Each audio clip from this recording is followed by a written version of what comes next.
Thanks for joining us once again for the City of Maple Grove Report. I'm Dave Kaiser from CCX Media. Glad to have you with us, along with Heidi Nelson, Maple Grove City Administrator. Welcome once again. Thank you. We've got the notes ready, a meeting to talk about that just occurred, and also a lot happening in the city. But before we get to the council meeting, let's talk about the work session that happened that same night on the 16th. Two topics covered. The first is update on the gravel mining area. What can you tell us about that discussion? Yeah, so we continue to see a high level of interest and activity out in the gravel mining area. So this is the area, just due east of where Lowe's and Costco is, kind of south of Elm Creek Boulevard up to 694 over to 169.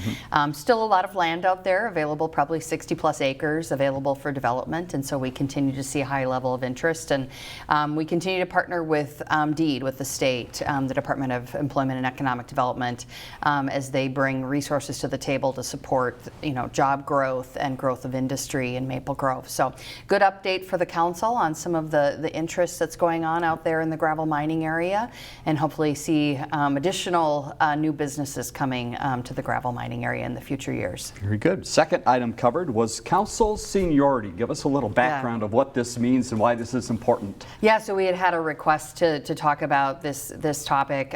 So in our city code, it talks about the acting mayor designation would be the next most senior council member. And so with two departing council members and the next two most senior being of the same, elected at the same time, we needed to talk about what process would we use for developing seniority. And so the council talked about more of a rotating option for acting mayor, and then that seniority for those elected at the same time would be determined by a coin flip. So we need to make some changes to the city code to determine that, and we're going to have the same condition. And with the two that'll be elected here in November, they'll be elected at the same time. And so there is some order to things in the city. Randomly comes up where we're putting things in order, and so we'll work through that process for those positions as well. So look for some city code amendments coming in before the end of the year. Very good. So those were the work session items on the 16th. Now to the meeting on the 16th, about 34 minutes in length. One fun topic we'll talk about a little bit, and also some budget talk towards the end of that meeting.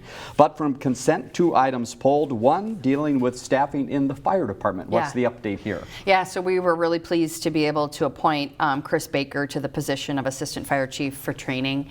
Chris has been with the department for 20 years, in the past 13 years in a leadership role, serving as a fire captain for the department. So Chris is making some transitions with his personal business and hopping on full-time here with the city, and he's been a key leader in the Maple Grove Fire Relief Association as well for many years, helping guide that organization that's helped support pension and activities for the fire department. So very appreciative for Chris's willingness to step up into this role, and he'll be leading the fire department into the future. So congratulations to Chris, and he's going to get on board with us in a full-time capacity here next Monday. Second item pulled from consent deals with senior community services and the ongoing agreement with that group. Again, a little background needed here because this has to do with some funding, I understand. Yeah, so this is an organization that provides services to seniors in our community, and I think the reason why this is in front of the council is they've experienced some reduction in funding from Hennepin County, which has historically come through the community development block grant process. Right. Hennepin County is making some changes to that program, and so Senior Community Services has had their funding reduced and quite significantly by the county. They do serve residents here in this community, and so we're just trying to figure out a way to sustain them. We are working through these changes at Hennepin County about the community development block grant program. There's an option for the city to become an entitlement city where we receive those dollars straight from the federal government. I think our concern is that with these changes, Maple Grove really may not receive any of these dollars, and it's an important piece to us, whether it's Senior Community Services getting that direct allocation from the county that helps benefit Maple Grove, but also we rely on those dollars coming from the county for our housing programs. Right. And so if that goes away, that creates a whole other set of issues for the city that we need to work through. So we're going to these changes don't with regard to what the allocation of the city don't come through till 2026. So we have a bit of time here to work through this and understand kind of how this is going to play out at the county level. But certainly some big decisions to be made here by the city in terms of how we position ourselves to make sure that, you know, those federal dollars are flowing through to Maple Grove as well, and that organizations that have relied on those dollars to provide good service in the community are, you know, recognized at the county level as well. So lots more to come here on this broader CDBG issue. Sure. Again, that's Community Development Block Grant. Those are dollars that come from the feds, cycle down through the county. How we're going to deal with that, and then in addition, you know, how do we support these organizations that have relied on those dollars for years in the past. So more to come on that. We're likely going to bring that back October 7th at the City Council work session. Very good. We'll keep you up to date on that. Now to the fun item on the council agenda, and it had to do with about photos. Many photos. Tell us about the contest, and you had some people getting some awards. Yeah, so this was our annual Maple Grove Moments photo contest. Just a great effort. We had over 450 entries from 126 residents, so just a really high level of participation. We're so appreciative of those folks that contribute these photos to the city. We use them. We use them in all of our publications, our social media, any of our communications efforts, and it really saves us from having to, you know, go out and buy stock photo from organizations, and then they're relevant. Yes. You know, they're pictures of our dog, the Maple Grove dogs, and Maple Grove people, and Maple Grove places, and we really love that, how that comes through in our communications efforts. So congratulations to those who were awarded kind of those top 3 places for the different categories on Monday night, and just really appreciative of the effort our residents put into this, and it's just a great way for us to engage with the community. So another great year in the photo contest. And be watching for the photos. Yeah, and thanks to Carol Morris, our communications coordinator. She puts a tremendous amount of effort into this program, and then she gets to use the fruits of that labor on the back end in all of her work. So thanks to Carol as well. Next, community and economic development items. First item was Minnesota Rural Electric Association. They are looking to do something with one of their existing buildings. What could happen here? Yeah, so this is the Minnesota Rural Electric Association. They are located just off of 73rd, just south of 694, east of Hemlock, kind of kitty corner from Perkins down there. Got it. If you drive by, you might not even notice them back in there. They're kind of hidden. They're next to a electrical transformer transfer station, and then kind of tucked in the trees there. So they were in need of additional space. This is an organization that serves all the rural electrical associations throughout the state, located here in Maple Grove. So they're going to kind of redo that site and build a new building. So we're really grateful for the reinvestment here in Maple Grove to serve those rural electric associations. And so you'll start to see some construction.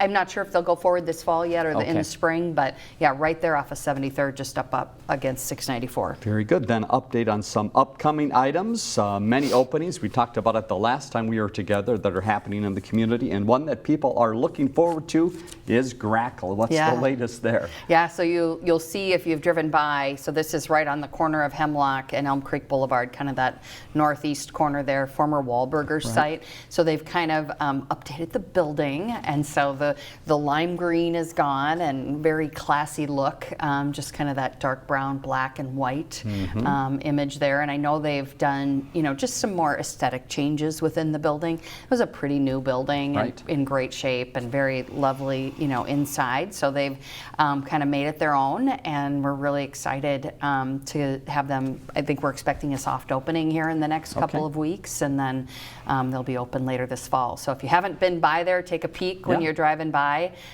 Just a really sharp addition to that corner there with some of the aesthetic changes they made to the exterior. And Planning Commission coming up with a meeting on October 14th, and it sounds like a number of items could be on the agenda. Yeah, we've had some trailing items here that were planned for this last Planning Commission that didn't quite make it there with you know, the work that we do with these developers at a staff level, and so likely to see them coming forward on October 14th, and then that'll go through to council on the 21st.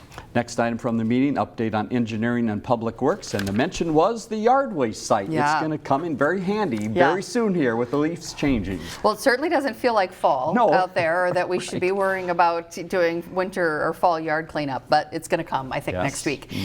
So the yard waste site, just as a reminder, open through the end of November, November 30th. Free to Maple Grove residents, right there on Maple Grove Parkway and 610. Just need your ID proving your residency in Maple Grove. So they accept grass, leaves, brush material, and so as we get into these fall months and people start cleaning up their yards, an important resource in Maple Grove. Yep, that time is here. Next was administrative items, a few items before the update, and one a very big item that we've been following. It's the budget process. Where are we in the stage now? Yeah, so this action on Monday night was to set the preliminary levy at Hennepin County. Okay.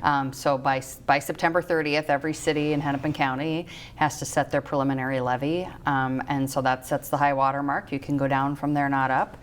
This is what will be reported out on tax statements as they go out later in the fall, preparing for that truth and taxation hearing, which will be held at the first council meeting in December, which falls on December 2. So lots of work on the budget this year. We had a couple work sessions in August. Some key positions here that have been talked about for a number of years that are going to be included in this year's budget. We have a new zoning enforcement officer in community and economic development. We just continue to see those issues grow in our neighborhoods in terms of doing code enforcement. And so that has been something that the council's been talking about for a few years. And this most recent year, we did address that through some temporary staffing there. But I think the ongoing need continues. And I think as our community continues to age, not only in our residential neighborhoods, but also our commercial districts, the need for additional code enforcement support is there. Couple of positions, more internal services, human resources, and finance. Just additional support there. A lot of it driven by some new state mandates for benefit programs, as well as federal mandates on GASB accounting reporting that continue to kind of grow the obligations of our internal services. So human resources adding position, finance adding an accountant. And then in our police department, this is something that has been talked about for a number of years, but adding in a deputy chief position to provide additional leadership and oversight in the police department. So we talked about this over the last couple of years during our council strategic plans, planning sessions, and budget work sessions. And so we had done a study with the Axtell Group in the past year, just looking at police department leadership and capacity, and sort of the need for some additional, management level support there. And so this position would come on board mid-year 2025, so like a July hire. So you'll see that one coming through. And then just other things that are kind of budget pressures this year. Our health insurance, we had a pretty significant increase, a lot of high claims year. 28% increase in our premiums, and we continue to need to look at our benefits for family. We have a lot of new young employees at the city that are starting families or have young children, and so that family benefit is pretty key in terms of us being competitive in the market to retain and recruit employees. And then just overall general inflationary pressures. A lot of pressure on equipment costs for the city, fire apparatus, regular vehicles, squads, plow trucks, those types of things. Utilities, all of those types of things continue to have, much like what we experience in our homes, inflationary pressures, and then on wages as well. So those were the main drivers of the budget this year. We got that levy in at 6.96%. I think we're not alone in sort of struggling to manage that levy against inflationary pressures, and then just kind of those growing service needs at the city level. So we're sitting kind of middle to lower of the pack of our comparable suburbs. And so all that information's available out on the city website in that agenda packet for this meeting for September 6th. 16th, for folks to go out and take a look at that. So we'll see this come back. The final budget hearing will be on December 2, truth and taxation hearing that night. Your tax statements will be out by then.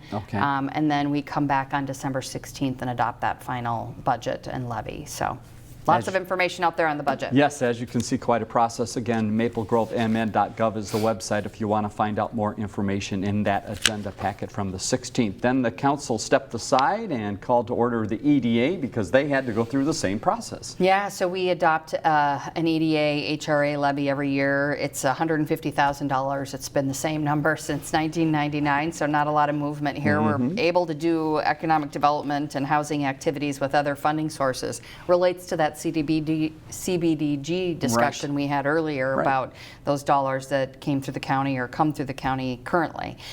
So this levy set at $150,000. We use it for various housing programs in the city, and so the EDA, council sitting as EDA considered that, and again, this is kind of that preliminary adoption. It'll come back in December. So back to the council then. Final note of the meeting was your notes related to the election. It is that time of the year and things are going to heat up a little bit at the city government center very soon because you'll have voters coming in. Well, this very Friday, September 20th, we start absentee voting for the general, which seems kind of crazy to me since it's still 85 degrees out. But absentee voting by mail or in person at the Maple Grove Government Center, hours are 8 to 4:30, Monday through Friday. As we get closer to the election, there will be some extended times, Saturdays, weekends, that type of thing. So just everyone who votes absentee, whether by mail or in person, is required to complete an absentee voter application before receiving their ballot, and then residents can register to vote at the same time that they absentee vote. So if you're not currently registered, you can take care of that. Good. So we'll be doing that on the second floor of the government center for now until the volume becomes such that we need to shift downstairs. We'll be doing that then in the council chambers area, probably about 10 days to 14 days prior to the election. We see that increase in volume. Got it. A couple candidate forums coming up. Tuesday, September 24th for House District seats 37A and 37B. So that'll be at the Government Center at 6:30 that evening. Available also on CCX Media, so folks can catch up with that later if they aren't able to attend. And then Tuesday, October 8th for the Maple Grove City Council. These are, forums are both held by the League of Women Voters. So again, 6:30 at the Government Center, but also you can live stream on CCX, also catch up with it later in a rebroadcast. So we're going to start to get heavy into the election season here in the coming weeks. Yeah, very busy time of the year and a busy council meeting as you heard. So that's it for the meeting of the 16th. Let's now hop to other things happening in the city. And first, a recap. One thing happened just recently that had a lot of people out in the community on a beautiful day. Yeah, so we had Rock in the Grove on last Friday night, September 13th. It was a great evening. Still in the 80s, 7:30, 8 o'clock at night. Large crowd out there. Couldn't have asked for a more beautiful evening. I think they had almost 3,000 folks in attendance at the concert. So really appreciate Maple Grove Lions puts on this event. A lot of coordination between the city, Experience Maple Grove Lions Club as supporting the event. So kind of came off without a hitch. I asked police, what kind of police calls did we have? And we had none. So excellent. I think it was just a great night for a concert in the Grove.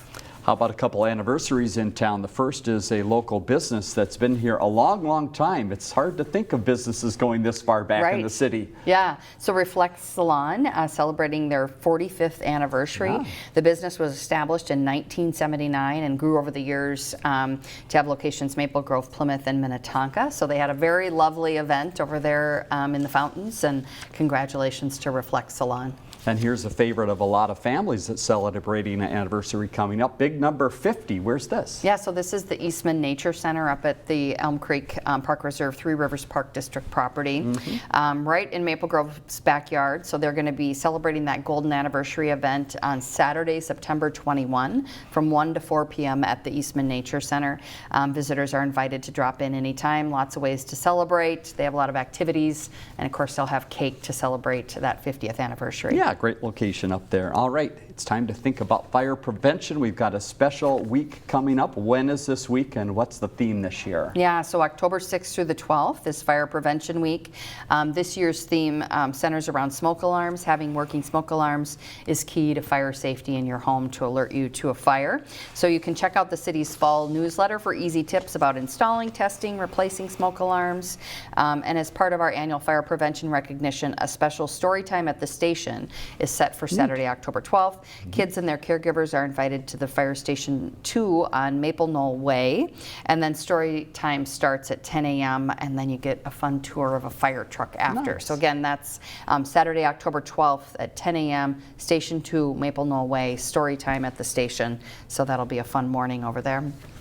Something that ties right in is recreational burn permits. It's that time of the year when it gets a little cooler that people might have a fire in the backyard, but there's something they need to do. Yeah, so we do offer recreational fire permits. It's a free permit from the fire department. Yep. Our intent here is to just make sure everybody kind of knows the rules of the road here in terms of recreational fires in the backyard, distance from structures, size of fire, those types of things, materials. So encourage you to go on to the city website and get that permit, and then there's lots of educational material that comes there just to help with neighborhood safety and recreational fires. Also the time of the year when people looking to maybe clean out the garage a little bit, get ready for winter and get the cars back in, and you've got a few dates coming up that can help out with that. Yeah, so we have the curbside pickup on Monday, September 30th. This is for unwanted items like appliances, tires, propane tanks, scrap metal, those types of things. The curbside, you do need to register ahead of time so that we know we're going to be coming by your home. So crews pick up appliances and tires from residents' homes. Items must be at the curb no later than 7 a.m. on the 30th. Payment must be received by 3:30 on the 26th. So all that information available on the city website. And then the drop-off cleanup day is Saturday, October 5th. Residents can dispose of items from 8 to noon at our Public Works facility on Forest View Lane. And again, all the information about what they accept and whether there's a fee associated with it is available on the city website. Very good. Get out there and get involved. We talked a lot about trees this year. Really been a tough year for trees with the emerald ash borer, but here's something positive for trees, a tree sale coming up. Yeah, we have had a lot of impact of emerald ash borer, and I think more to come. If you drive through the commercial district around Arbor Lakes, you'll see a lot of trees tagged, either with a green or pink stripe, and those are tagged for removal. And so part of that, we need to get those out of there, but then really, in the commercial district particularly, those need to be replaced. And so working with those property owners to get a more diverse species of trees put back in those areas and encourage residents to do the same. And so a great way to do that is the city's annual tree sale, a nice selection of shade and ornamental trees. Residents must place their order by October 1, and then those trees are available for pickup by October 12th. So great time of the year to be planting trees in that fall time frame, and then details available on the city website and in the fall newsletter about that tree sale. Really nice pricing on some of those trees, and I think they're bare root, and so those tend to be, they grow a little bit faster, and so great opportunity there to get those trees planted. Final couple notes, get your calendar out. We've got some great things coming up in the city, and the first is Oktoberfest, and you've got a couple partners working together on this event. Yeah, so this is Saturday, September 28th, so coming up here in about 10 days, noon to 7 p.m. at Central Park. Partnering with Omni Brewing for this event, so a great Oktoberfest type event. In addition to food and beverages, they have craft vendors, a petting zoo, axe throwing, face painting, live music. It'll just be a great afternoon at Central Park. The market continues on, the farmers market over at the Church of the Open Door location. What's coming up? Again, remind us of the hours. Yeah, so we're going to be moving into the fall season here. So apples, squash, pumpkins, all those types of things coming along. 3 to 7 on Thursday afternoons up at Church of the Open Door. Lots of vendors, live music, ready to eat food. So it's also just a great outing in the afternoon and bring the kids and have fun. And then note on October 3rd, we'll start to brief up those hours because it's getting dark a little earlier. So we'll go to 3 to 6 p.m. Starting on October 3rd. Another festival happening on the 28th. This is in the afternoon, and it's got a unique name to it. Tell us about this one. Yeah, so this is the Water Lantern Festival. It's a private event that's put on. They rent the town green area for this event. There were actually pictures captured of this in the photo contest that were absolutely stunning. It's a beautiful night. So this again is on Saturday, September 28th at Town Green from 4 to 8 p.m. Tickets are required for this event. Again, it's a private event. It's not hosted by the city. It's the festival organizers offer tickets and then entry into the festival area, a floating lantern kit, and commemorative items. And so this is really kind of almost like a memorial event for families to come and honor maybe someone who's been lost in their lives. And so So waterandlanternfestival.com, but also in past years, several thousand people. So if you're coming through that area on Saturday, September 28th from 4 to 8, know it's going to be a busy time. Not only we have Oktoberfest over at Central Park, but this festival over at the Town Green. One final note to get your calendar going in October, and that's October 10th, a very special event coming back to the city. Yeah, so October, of course, is Domestic Violence Awareness Month here in Maple Grove, a very important issue to the city, something that we spend a lot of time trying to get information out to the community and let folks know that there's help available and there's services available to them if they're experiencing any type of violence in their home. So the nonprofit that we work most closely with is Maria's Voice, and of course that's in memory of Maria Pugh, who was murdered by her husband here in Maple Grove back in 2020. And her parents, Bill and Lissa, took their loss and generated it into this great nonprofit that works to provide education and awareness throughout the community. And they've been now expanding this to a lot of different cities around the metro area, thanks to some funding they received through Congressman Phillips' office. So. Community Tribute will be Thursday, October 10th. This has been happening now for a few years, this Community Tribute in October. Thursday, October 10th from 5:30 to 7. Okay. This year, changing the venue over to the Pheno Pavilion at Central Park. They have music speakers and then a candlelight vigil. We've had some years where it's been a little cold and rainy over there at Town Green come October, and so they're moving this event inside, and there'll be portions of it outside as well. But mariasvoice.org for more information about this great event in Maple Grove. All right, there you go. As always, a lot happening in the city of Maple Grove. Heidi, thanks for all the information, the update on the council meeting. Let's leave you with the city's website again. A lot of information there, that information about the budget and other things that are coming up down at the lower left, maplegrovemn.gov. Next council meeting, Monday, October 7th, 7:30 at the Government Center. Thanks again for joining us right here on the City of Maple Grove Report.